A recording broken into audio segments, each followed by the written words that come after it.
السلام عليكم ورحمة الله وبركاته مشاهدينا في كل مكان، وأهلا بكم في فيديو جديد.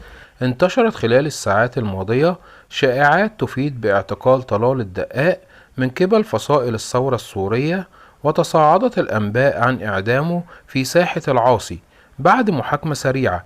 ومع تزايد تداول الأخبار، ظهر مقطع فيديو نفى فيه الدقاق بنفسه هذه الادعاءات، مؤكدا أنه ما زال طليقا ويعيش بحرية.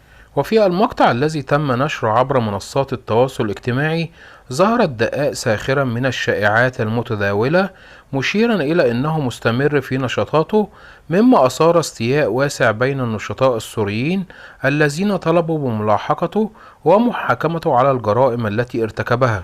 وفي تطور جديد حول الأنباء المتداولة عن إعدام طلال الدقاق المعروف بلقب أبو صخر، أحد أبرز قادة مجموعات الشبيحة في عهد نظام بشار الأسد. ظهر مقطع فيديو جديد ينفي صحة ما تم تداوله عن اعتقاله أو إعدامه، ويبدو أن ما انتشر على منصات التواصل الاجتماعي عن إعدامه في وسط ساحة العاصي في مدينة حماة كان مجرد شائعات لا أساس لها من الصحة. وطلال الدقاق أو أبو صخر كان يعد من أبرز الشخصيات المثيرة للجدل في مدينة حماة.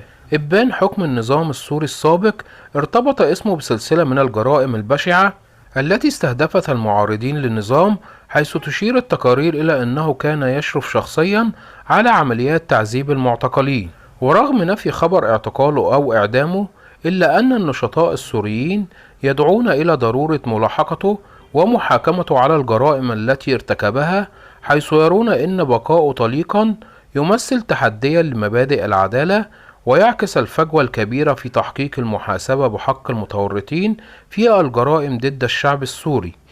وبكده أكون نقلت لحضراتكم بعض التفاصيل عن الأخبار المتداولة حول اعتقال طلال الدقاق. وبكده نكون وصلنا بحضراتكم لنهاية الفيديو، وإلى اللقاء إن شاء الله في فيديو جديد، وأقول لكم السلام عليكم ورحمة الله وبركاته.